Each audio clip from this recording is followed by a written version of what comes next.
الشيطان الرجيم بسم الله الرحمن الرحيم. Mohon dijelaskan adab bertanya yang baik, karena ada yang bertanya tentang suatu hukum dan Ustadz pengajar sedang menjelaskan dengan detail sambil mencari dalil, tetapi penanya itu menyaut jawaban Ustadz pengajar sehingga terkesan hiruk pikuk. Padahal Ustadz pengajar tidak meminta penanya untuk menerangkan lebih detail pertanyaannya, karena Ustadz sudah menangkap pertanyaan penanya. Bagaimana menasihati penanya yang punya karakter seperti itu? Karena penanya sering bertanya. Saya berusaha berbaik sangka, mungkin penanya saking ingin tahunya jawaban, tetapi penanya itu terkesan paham tapi ngeyel. Nah ini sudah dijelaskan, no. Ngeyelan, no. Ya sudah, tidak usah dijawab, mau ngeyelan. Ya, ngeyel. Maka Al-A'raf 199 itu, ya, ini orang bergudul berarti. Dia tanya, ingin tahu jawabannya, belum dijawab secara tuntas, sudah memberikan jawaban-jawaban atau sanggahan-sanggahan. Lah tadi niatnya tanya atau apa? Orang itu kalau bertanya, tentu setelah bertanya dia akan mendengarkan jawaban dengan baik sampai selesai. Nah nanti sekiranya ada jawaban yang kurang pas, dia akan menanyakan lagi. Terus begitu, sehingga siap mendengarkan orang lain. Sebagaimana tadi, seorang ustadz tadi juga siap mendengarkan pertanyaan dari penanya sampai selesai. Begitu selesai, maka giliran penanya untuk diam, untuk mendengarkan dengan seksama dari penjelasan seorang guru tadi. Meski ketika dalam penjelasannya itu ada yang tidak cocok, jangan diputus dulu, jangan dipotong. Apalagi kasakusuk dengan kanan kirinya memberikan komentar. Dia bertanya, gurunya menjawab. Karena ada jawaban yang tidak cocok dengan pendapatnya, dia langsung potong. Dia langsung potong. Atau mengajak kanan kirinya bisik-bisik kasak kusuk, ngomentari guru yang sedang memberikan jawaban tadi. Jangankan akhlak, adab pun tidak punya. Kalau betul yang ditanyakan tadi, akhlak tidak ada. Jangankan akhlak, adab pun tidak punya. Mengomentari guru yang sedang memberikan jawaban, padahal dia bertanya. Ini tidak ada adab, maka jangan harapkan dia punya akhlak. Adab saja tidak punya. Sedang akhlak itu lebih tinggi daripada adab. Nah kita orang Islam tentu harus siap mendengarkan, harus siap didengarkan. Saat giliran orang lain yang berbicara, kita mendengarkan dengan seksama, jangan memotong. Jangan memotong wong belum selesai. Maka kalau ada penanya yang semacam ini, kalau saudara mengetahui, melihat, nah berikan nasihat yang baik. Khudhil afwa wa'mur bil urfi wa'arid 'anil jahilin. Ya, khudhil afwa, maafkanlah. Ya mungkin karena belum tahu, saking pengennya segera tahu jawabannya, maka motong-motong. Nah kalau saudara ada, diberi nasihat dengan bijak. Wajadilhum billati hiya ahsan, kan gitu. Ya.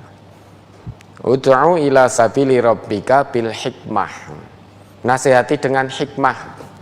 Hikmah itu apa? Kemarin sudah kita jelaskan, yaitu argumen yang menghasilkan kebenaran yang tidak bisa diragukan lagi.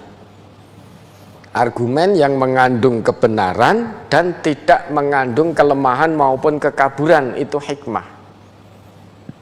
Makanya pertama dinasihati dengan hikmah. Kemudian mau'idhah hasanah, nasihat-nasihat yang baik. Karena ada niate menasehati, ternyata isi nasihatnya buruk. Maka dalam ayat itu ketika Allah sebut al-mau'idah, Allah sebutkan sifatnya juga, yaitu hasanah. Karena ada yang sayyi'ah, maka Allah sebut sifat mau'idah itu hasanah. Dengan nasihat yang baik, dengan tutur kata yang santun, tutur kata yang lembut, tutur kata santun namun mengandung kebenaran sehingga tegas. Nah, mitra bicaranya dengan kesantunan bicara, kesantunan sikap, ketegasan isi dari nasihat karena mengandung kebenaran yang datangnya dari Allah dan Rasul, maka mitra bicara itu sudah tidak meragukan lagi apa yang dinasihatkan. Kalau masih ada yang bergudul, maka wajadilhum billati hiya ahsan. Nah, diskusi dengan orang itu, penanya tadi, bukan dengan cara yang hasan, namun ahsan. Dengan cara yang lebih baik, yang paling baik. Tidak hanya sebatas dengan cara yang baik, namun paling baik. Karena dalam diskusi, dalam berdebat, itu ada 3 macam cara. Pertama cara yang baik, kedua cara terbaik, ketiga cara yang tidak baik. Lah, penanya tadi, karena motong-motong berarti dia sedang melakukan diskusi cara yang ketiga, yaitu yang tidak baik. Maka saudara nasihati dengan yang lebih baik, yang paling baik. Kalau ngeyel, wa'arid anil jahilin di Al-A'raf 199 itu, wes merasa digagas, tinggalkan. Kan itu, orang bertanya itu kan ingin mendapatkan pengetahuan jawaban. Ketika dijawab tidak mau mendengarkan. Nah, orang yang semacam ini adapun tidak punya, suka memotong pembicaraan orang lain. Orang yang suka memotong pembicaraan orang lain, sedang orang tersebut belum selesai dalam pembicaraannya, maka orang yang memotong tadi tidak beradab, apalagi berakhlak. Maka orang Islam itu harus bisa istima' dan insot, mendengarkan, memperhatikan. Mendengarkan apa yang disampaikan dan memperhatikan apa yang disampaikan. Al-istima' berarti ada usaha di situ, istama'a yastami'u. Istima'an fahuwa mustami'. Ada usaha, bukan hanya sebatas mendengar sambil lalu. Ya, maka oleh Allah disebutkan wa idza quri'al Qur'an fastami'u lahu wa ansitu la'allakum turhamun. Kalau Quran itu sedang diperdengarkan, diterang-terangkan, dijelaskan, kewajiban kita istima', bukan hanya as-sam'u. Kalau hanya as-sam'u, sami'a yasma'u, itu bisa jadi mendengar dengan serius atau bisa jadi mendengar dengan sambil lalu. Nah, kalau mendengar dengan sambil lalu saja, maka tidak bisa insot, tidak bisa memperhatikan. Kalau tidak bisa memperhatikan, maka tidak akan mendapatkan pelajaran. Hewan itu juga bisa mendengar. Coba dibuka ayatnya itu. Binatang itu juga bisa mendengar, namun tidak bisa memperhatikan. Untuk insot itu tidak bisa binatang itu. Bisanya hanya mendengarkan. Apa yang didengar? Doa awanida, teriakan dan seruan. Surat Al-Baqarah ayat 171. Masalul ladzina kafaru kamasalil ladzi yan'iku bima la yasma'u illa du'a wa nida summum bukmun umyun fahum la ya'qilun. Perumpamaan orang-orang yang menyeru orang-orang kafir adalah penggembala yang memanggil binatang yang tidak mendengar selain panggilan dan seruan saja. Mereka tuli, bisu dan buta, maka oleh sebab itu mereka tidak mengerti. Coba ada notnya. Dalam ayat ini, orang kafir disamakan dengan binatang yang tidak mengerti arti panggilan penggembalanya. Ya tahu. Binatang itu sebetulnya penggembala itu juga menyeru binatang gembalaannya. Teriak-teriak juga penggembala itu. Namun binatang tersebut tidak paham apa maksud dari seruan teriakan penggembala tadi. Binatang tadi hanya yasma, hanya mendengar saja. Sehingga hanya mendengar, binatang tadi tidak mendengar apapun kecuali dia hanya mendengar seruan dan teriakan saja. Panggilan dan teriakan. La yasma'u illa du'a wa nida. Tuli, bisu, buta mata hatinya, sehingga tidak bisa memahami apa yang diseru oleh penggembala tadi. Binatang tadi mendengar, namun seolah-olah tuli karena tidak paham, karena tidak bisa insot, tidak bisa memperhatikan.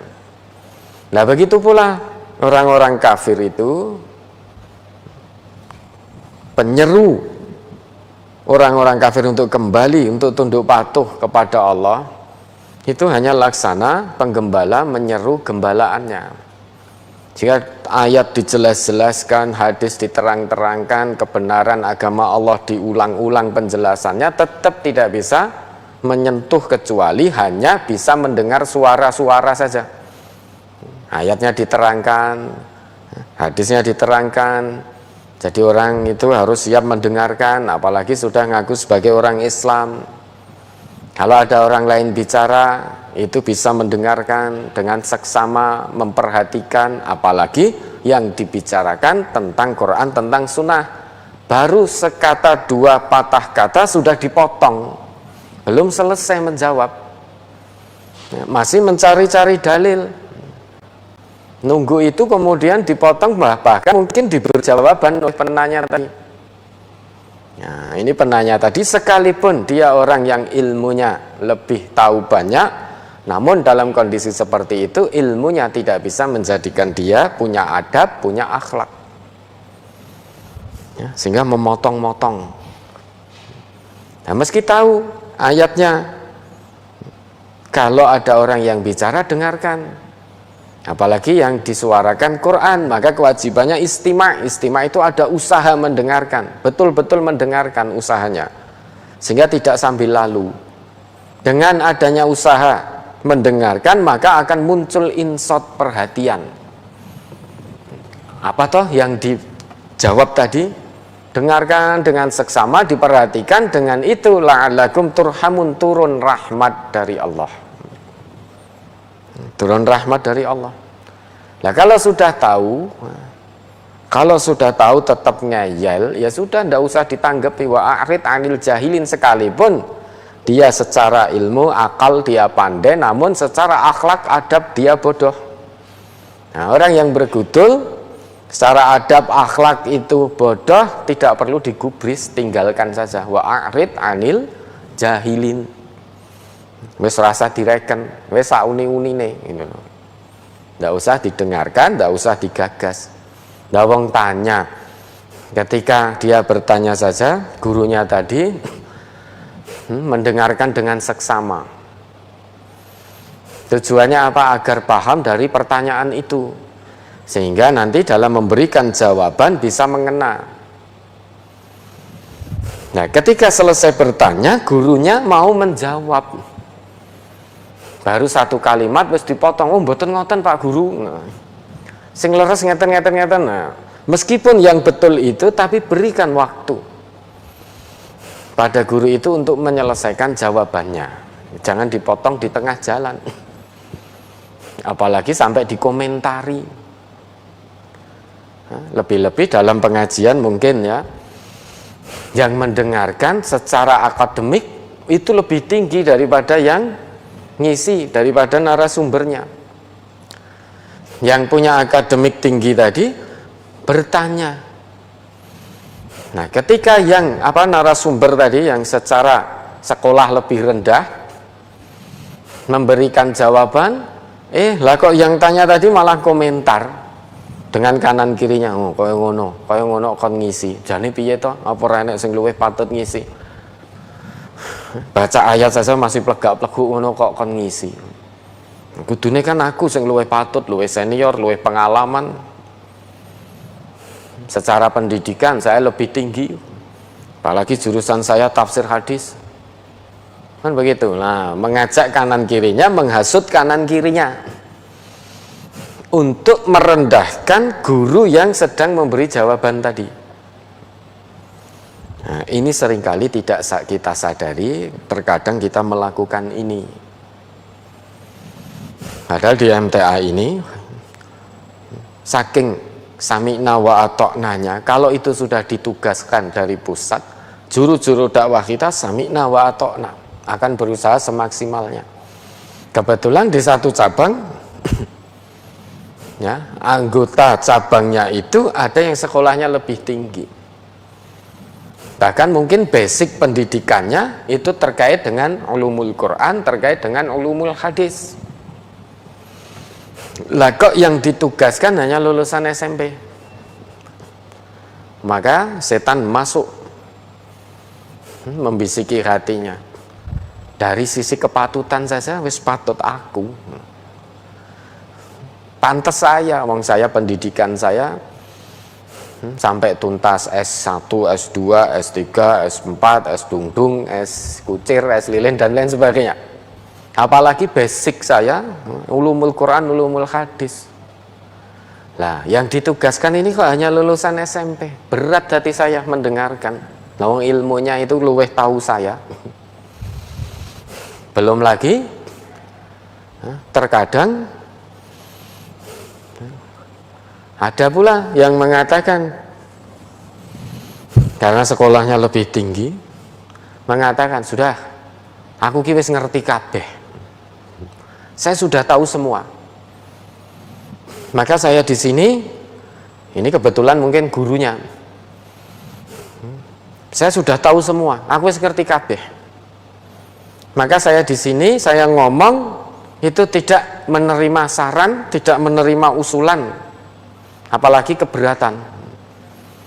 Nah, kewajiban kamu hanya mendengarkan apa yang saya omongkan. Saya tidak mau kalian usul ini, itu, dan lain sebagainya. Nah, ini berarti gurunya tadi juga tidak mau mendengarkan. Nah, dari situ sudah kesombongan muncul. Kesombongan muncul. Baik bisa dari gurunya ataupun dari orang yang bertanya tadi. Maka orang Islam itu siap mendengar, siap didengar. Jangan hanya siap untuk didengarkan saja.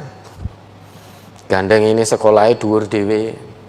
Ya, di lembaganya menjabat mungkin, hanya mau didengarkan. Ketika warganya memberikan saran usulan, dia nggak mau. Aku ora nampa usul, aku ora nampa saran. Ada toh pengurus-pengurus kita yang kadang begitu. Padahal perintah Nabi itu wa amruhum syura bainahum. Ajak sahabat-sahabatmu, wahai Nabi, wahai Muhammad, untuk bermusyawarah. Musyawarah dengan cara yang baik. Apalagi ini dalam ngurusi umat. Ngurusi umat itu tidak bisa sendirian, maka harus musyawarah.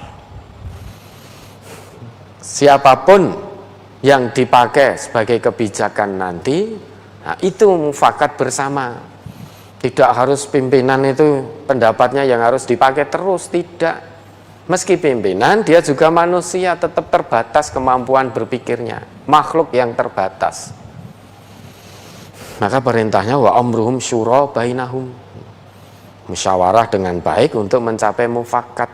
Dalam musyawarah itu kalau satu sedang berbicara, yang lain mendengarkan siapapun mereka. Sampai selesai pembicaraan itu.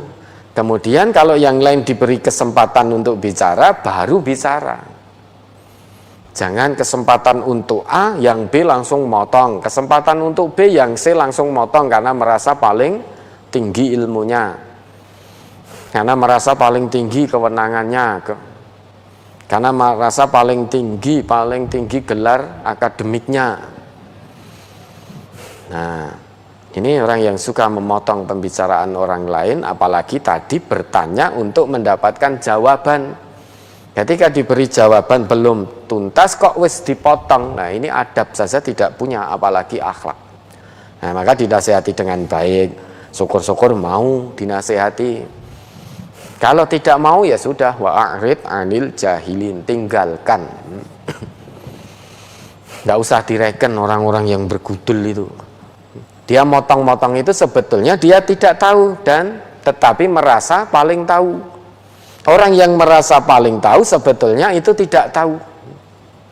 Sebetulnya tidak tahu, maka itu disebut orang jahil dalam kata-kata hikmah. Wa rajulun la yadri annahu la yadri, fadzalika jahilun farfuduhu. Kata Al-Imam Al-Ghazali itu menukil perkataan dari Imam Al-Khalil bin Ahmad dalam Ihya Ulumiddin. Setidaknya manusia itu ada 4. Yang pertama, rajulun yadri wa yadri annahu yadri, fadzalika alimun fattabi'uhu. Orang yang tahu dan dia mengetahui bahwa dia orang yang mengetahui. Orang yang mengetahui kalau tahu dirinya mengetahui, maka dia akan menjaga akhlak. Termasuk ketika mendengarkan pembicaraan orang lain. Kalau dia orang yang mengetahui bahwa dia orang yang mengetahui, tentu dia akan mendengarkan pembicaraan orang lain dulu, istima' dan insot dulu, tidak memotong. Sekalipun dia banyak ilmunya, namun kalau kegemarannya memotong pembicaraan orang lain, tidak mau istima', tidak mau insot, maka dia bukan orang tahu. Nah, orang yang mengetahui dan mengetahui bahwa dia orang yang mengetahui, maka akan menunjukkan akhlak yang mulia. Nah, itulah orang yang alim. Maka ikuti. Nah, yang kedua, warajulun yadri wala yadri annahu yadri, fadzalika naimun fa'aiqadhuhu. Orang yang mengetahui tetapi dirinya tidak mengetahui kalau dia itu mengetahui. Nah, itu orang yang sedang terlelap dalam tidurnya. Dia orang yang mengetahui, tetapi dia tidak tahu kalau dia itu orang yang mengetahui. Dia sedang lelap dalam tidurnya, maka bangunkan dia. Biar tahu bahwa dirinya itu tahu, sehingga muncul akhlak dan bisa mengajarkan ilmu. Yang ketiga, warajulun la yadri wa yadri annahu la yadri. Orang yang tidak tahu dan dia tahu bahwa dirinya itu tidak tahu. Maka fadzalika mustarsyidun fa'arsyiduhu. Itu orang semacam itu butuh bimbingan, maka bimbinglah dia. Nah, yang ini yang keempat ini. Rajulun la yadri annahu la yadri, fadzalika jahilun farfuduh. Orang yang tidak tahu dan dia tidak tahu kalau dirinya tidak tahu, tetapi berlagak sok tahu. Nah, bahasa sekarang itu sok tahu. Nah, orang yang semacam ini orang jahil. Maka orang yang suka memotong pembicaraan orang lain itu orang jahil, orang bodoh, meski ilmunya banyak. Itu orang bodoh, farfuduhu, abaikan saja. Ya, ada lagi.